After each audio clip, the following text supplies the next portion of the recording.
Bienvenue sur Africa 24 pour cette nouvelle édition du QG News. Au sommaire de l'actualité.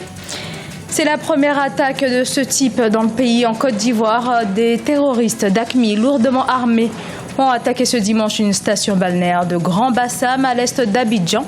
18 personnes ont perdu la vie selon un bilan toujours provisoire. Le second tour de la présidentielle au Bénin. Les grandes tendances de la semaine dernière sont désormais officielles. Le duel Lionel Zinsou-Patrice Talon est confirmé par la Cour constitutionnelle. La femme africaine, un atout pour propulser le continent vers la prospérité. Focus dans cette édition sur Madeleine Baird et Meriem Bensaleh Chekroun. Toutes deux sont au cœur de l'entreprise et de ses rouages. Leur portrait à suivre. Et on commence bien sûr par cet attentat terroriste perpétré dans une station balnéaire ce dimanche en Côte d'Ivoire à Grand Bassam. Attentat revendiqué par Al-Qaïda en Maghreb islamique. Le bilan provisoire est très lourd. 18 personnes ont perdu la vie et 22 autres sont blessées. 3 jours de deuil national ont été décrétés. Par ailleurs, les mesures de sécurité dans le pays vont être renforcées, notamment autour des lieux publics ou sensibles. Écoutez ces quelques réactions. Je pense que c'est un événement malheureux qui est arrivé à Bassam. Et bon, on déplore tous les morts qu'il y a eu. On présente d'ailleurs nos condoléances, mais bon, la vie continue et puis on fait confiance aux forces de l'ordre du pays. Et puis voilà, on pense que tout rentrera dans l'ordre et puis tout sera bien, voilà quoi. Donc ça va pas, on va pas se terrer à la maison et tout. On est venu voir Aragon comme il se doit et puis voilà, on pense que tout se passera bien. La vie a repris comme d'habitude, mais ici il y a d'autres qui ne sont pas partis à l'école. Chacun est vigilant et ce soir, pour sortir même, on se pose la question, est-ce que on ne veut plus revivre ça. On veut être en joie comme notre Côte d'Ivoire, notre belle patrie. On a besoin de ça. Dans l'actualité également, l'élection présidentielle au Bénin, le second tour opposera le Premier ministre Lionel Zinsou à l'homme d'affaires Patrice Talon. La Cour constitutionnelle confirme l'avance de Lionel Zinsou crédité de 28,44% des voix. Le second tour est fixé au 20 mars. Le prochain chef de l'État succédera au président Thomas Boniyahi, dont le deuxième quinquennat arrive à son terme le 5 avril. Deogracias Podo. Les résultats provisoires du premier tour de l'élection présidentielle du 6 mars 2016 sont connus au Bénin. La Cour constitutionnelle, institution compétente pour donner les résultats de l'élection, a rendu son verdict. Après un examen minutieux de l'ensemble des documents électoraux transmis par la Commission électorale nationale autonome, Sénat, les 7 sages de la Cour constitutionnelle ont réajusté les voix au regard des irrégularités observées afin d'assurer la sincérité du scrutin. Les résultats publiés ne sont quasiment pas différents des grandes tendances rendues publiques par la Sénat il y a quelques jours. Électeurs inscrits, 4 746 348. Votants, 3 134 988. Suffrages exprimés, 3 18 458. Majorité absolue, 1 509 230. Le candidat de l'Alliance républicaine, Lionel Zinsou, vient en tête du peloton, suivi de l'homme d'affaires Patrice Talon et de Sébastien Germain à Javon. Monsieur Lionel Alain-Louis Zinsou d'Erlin, 858 080. 2.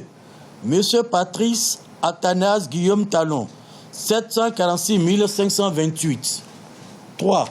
Monsieur Sébastien Germain Marie Aïkoué à Javon, 693 084. 4. Monsieur Abdoulaye Bio-Tchani, 262 389. 5. Monsieur Makandjou Pascal Jean-Iréné Koupaki, 177 251. Lionel Zinsou et Patrice Talon sont les têtes d'affiche du second tour de l'élection présidentielle. Lionel Zinsou est le candidat du parti au pouvoir, renforcé par les partis d'opposition, notamment le PRD et la RB. Patrice Talon se réclame d'une coalition de rupture qui regroupe plus de 9 candidats, dont Sébastien Ajavon, Abdoulaye Bio-Tchane et de Pascal Iréné Koupaki. À présent, les regards sont tournés sur la journée du dimanche 20 mars 2016, date de la tenue de ce second tour de la présidentielle. Le victorieux prêtera serment le 6 avril 2016 à Porto Novo. Autre scrutin présidentiel, celui du 20 mars 2016 en République du Congo. Sachez que Vous pourrez suivre ce soir en direct sur notre antenne une émission spéciale qui lui est dédiée avec pour thème « Que pensez-vous du système éducatif au Congo ?» C'est à suivre à partir de 19h30 GMT. Vous pouvez envoyer votre point de vue à l'adresse suivante congo2016@africa24tv.com congo2016@africa24tv.com. C'est donc à suivre à partir de 19h30 GMT.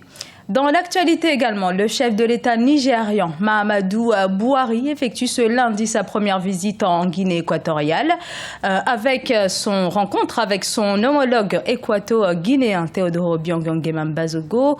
Au menu, les défis du continent, notamment sur le plan du développement. Autre sujet, le renforcement de la coopération entre les deux États. On écoute Ressoussa Obono Angono, la première secrétaire générale adjointe du Parti démocratique de la Guinée équatoriale. C'est très important pour la Guinée équatoriale de recevoir aujourd'hui le président Mahamadou Buhari dans une visite d'État, pour une visite d'État en Guinée équatoriale. Je suis sûr qu'il y aura des grands accords de coopération qui seront signés demain ici au même endroit ici à l'aéroport de Malabo à son départ. Un tout autre chapitre à présent, célébration ce samedi au Burkina Faso de la parenté à plaisanterie, une coutume qui aurait été instaurée lors de la fondation de l'Empire du Mali au XIIIe siècle. La pratique est très forte au Burkina Faso et dans quelques autres pays d'Afrique de l'Ouest. La parenté à plaisanterie en quelques mots, c'est l'autorisation de se moquer de tous ceux qui appartiennent à un autre groupe ou à une ethnie voisine, faire redescendre les tensions sociales, contrôler les frictions. Voici quelques raisons d'être de cette pratique très spéciale. Un reportage signé Jean-Paul Ouadraogo. Au Burkina Faso, comme dans bon nombre de pays d'Afrique, la parenté à plaisanterie a toujours favorisé la gestion sociale de différentes sources de conflits et de tensions. Facteur de réconciliation et de cohésion sociale, elle est au service d'une paix qui se veut durable. Célébrée chaque année sous différentes thématiques, elle se pratique entre clans familiaux, patronymes et groupes ethniques. Tous les noms de familles aussi que je vais citer subiront une modification selon l'article 1 sur la parenté à plaisanterie. Ces noms deviennent désormais, pour les compaorés, anciens parés nouveaux. Les Tendrebero et les noms commençant par T, anciens Toé nouveaux, les Kaboré, anciens Ki nouveaux. Le Burkina Faso compte une soixantaine d'ethnies et la parenté à plaisanterie est très ancrée dans leurs coutumes.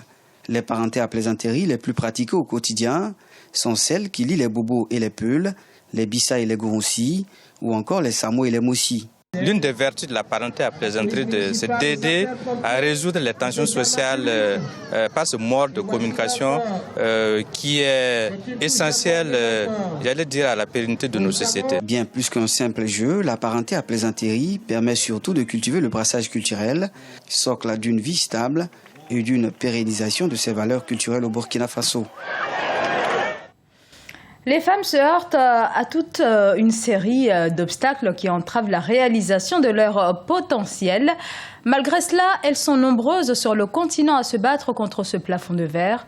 Au bout du combat, des carrières actives dans le secteur de l'économie avec un leadership qui s'exprime à travers des postes à haute responsabilité. Gros plan sur Madeleine Baird, présidente du patronat gabonais, et sur Myriam Bensaleh Chekroun, présidente de la Confédération générale des entreprises du Maroc. Leur portrait avec Birama Saounera. La jeune féminine au cœur du développement en Afrique. Certaines femmes se distinguent par leur leadership sur le continent. C'est le cas des deux dames dont les destins semblent se croiser. Il s'agit de Madeleine Baird, présidente de la Confédération patronale gabonaise, et de Myriam Bensaleh Chekroun, qui est aussi la présidente de la Confédération générale des entreprises du Maroc. Patronnes des patrons, elles ont un seul credo: révolutionner le secteur privé et encourager l'auto-emploi sur le continent. Nous avons une culture très tournée vers le salariat ou le statut de fonctionnaire. Mais aujourd'hui, on a une jeunesse aujourd'hui très dynamique qui se lance dans des entreprises qui ont de fortes chances de pouvoir prospérer. Et puis il y a aussi des cadres aujourd'hui d'entreprises qui décident de laisser tomber le statut de salarié et pour pouvoir se lancer dans l'entrepreneuriat. Ces femmes leaders dans le domaine des affaires dirigent avec dévouement et abnégation, et c'est là, malgré certaines difficultés liées au genre.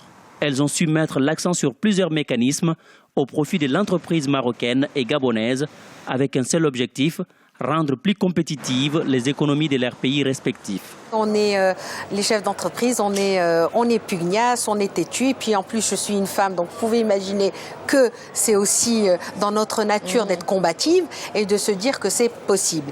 Et tant qu'on se dit que c'est possible, même si c'est des petits pas, même si c'est des intentions, même si c'est que des propositions, mais de se dire qu'un jour ou l'autre, on y arrivera.